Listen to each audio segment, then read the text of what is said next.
മുംബൈ ഇന്ത്യൻസിന് എന്തു പറ്റി? ദൈവത്തിൻ്റെ പോരാളികൾ തോറ്റുകൊണ്ടേ തുടങ്ങാറുള്ളൂ എന്ന് പറഞ്ഞിട്ട് ഇപ്പം ദൈവത്തിൻ്റെ പരിപാടിയില്ല, ദൈവത്തിൻ്റെ പോരാളികൾ ജയിച്ചുകൊണ്ട് തുടങ്ങിയിട്ട് ബാക്കി എല്ലാ മത്സരം തോറ്റു അവസ്ഥയാണ്. ആദ്യത്തെ കളി ജയിച്ച് കൊൽക്കത്തയോട് ജയിച്ച് ഗംഭീരമായി ടൂർണമെൻറ്റ് സ്റ്റാർട്ട് ചെയ്ത മുംബൈ ഇന്ത്യൻസ് 4 കളി തോറ്റു. ലേറ്റസ്റ്റ് ആയിട്ട് തോറ്റത് അവർ പഞ്ചാബായിട്ട്. പിന്നെ 190+ ഒക്കെ റൺസ് ഉണ്ടെങ്കിൽ പോലും സിമ്പിളായിട്ട് അവർ അടിച്ചെടുത്തു പഞ്ചാബ്. വണ്ടർഫുൾ. ഈ മുംബൈ ഇന്ത്യൻസിൽ എന്തിൻ്റെ കുറവ്?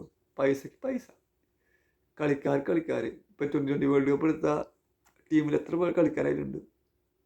ക്യാപ്റ്റൻ സ്കൈ ഉണ്ട്, തിലക് വർമ്മയുണ്ട്, ഹാർദിക് പാണ്ഡ്യയുണ്ട്, ബുംറയുണ്ട്. ഇവർക്കൊക്കെ ഒന്നും ചെയ്യാൻ പറ്റുന്നില്ലല്ലോ എന്ന് ആലോചിക്കുമ്പോഴാണ് ഹാർദിക് പാണ്ഡ്യ ഹാർദിക് പാണ്ഡ്യയുടെ ക്യാപ്റ്റൻസിയും ക്വസ്റ്റ്യൻ ചെയ്ത് തുടങ്ങിയിട്ടുണ്ട്. രോഹിത്തിനെ ക്യാപ്റ്റനാക്കാന്നൊക്കെ മുറവിളി പോലത്തൊന്നും വരുന്നുണ്ടെന്ന് കേട്ടത്. സ്കൈയുടെ ഫോമില്ലായ്മ, തിലക് വർമ്മയുടെ ഫോമില്ലായ്മ, ബുംറയുടെ അവസ്ഥയോ, സ്റ്റാർ പേസർ ഇന്ത്യയുടെ സ്റ്റാർ പേസർ ഉണ്ട്. പക്ഷെ ബുംറയ്ക്ക് ഇതുവരെ ഒരു വിക്കറ്റ് പോലും എടുക്കാൻ പറ്റിയിട്ടില്ലെന്നേ. 5 കളിയിൽ നിന്ന് ഒരൊറ്റ വിക്കറ്റില്ലെന്ന് ബുംറയ്ക്ക്.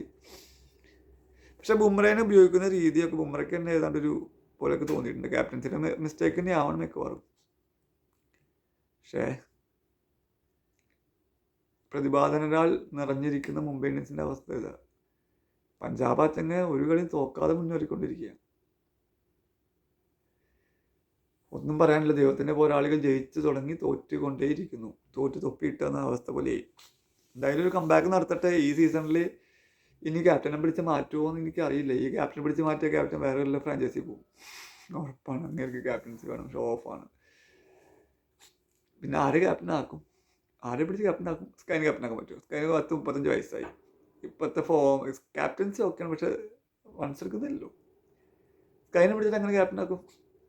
അത് പോസിബിളായിട്ടുള്ള കാര്യമില്ല. പിന്നെ ഉള്ളത് തിലക് വർമ്മയാണ് ചോയ്സ് ഉള്ളത്. ഫോം ഔട്ടാണ് എങ്കിലും ഫ്യൂച്ചറിനെ കുറിച്ച് നോക്കുമ്പോൾ തിലക് വർമ്മയെ പിടിച്ച് ക്യാപ്റ്റനാക്കാനുള്ള സാധ്യത ഞാൻ തള്ളിക്കളയുന്നില്ല.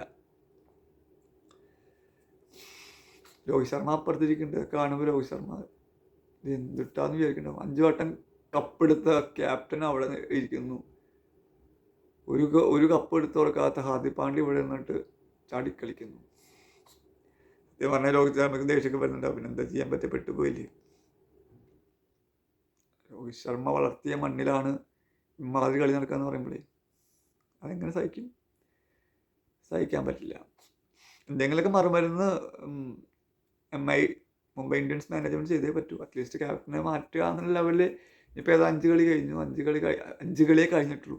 ആലോചിക്കണം. ഇനിയും ഈ പരീക്ഷ തുറന്നു കഴിഞ്ഞാൽ ചിലപ്പോൾ ഈ സീസൺ മൊത്തം സ്പോയിലാവും. എന്തായാലും ഈ സീസൺ ഗതി പിടിച്ചില്ല വെച്ചാൽ എന്തായാലും ക്യാപ്റ്റനെ പിടിച്ച് മാറ്റാനുള്ള സാധ്യതയുണ്ട്. എന്തായാലും മുംബൈ ഇന്ത്യൻസ് ഉചിതമായ തീരുമാനം ഉചിതമായ സമയത്തെടുക്കുമെന്ന് വിചാരിക്കാം. എടുത്തില്ലെങ്കിൽ മുംബൈയുടെ കാര്യം കട്ടപ്പോക്കെയായിരിക്കും. എന്തായാലും ഈ ഇതിൽ മികച്ച ടീമുകൾ തന്നെയാണ് IPL മാറ്റിവെക്കുന്നത്.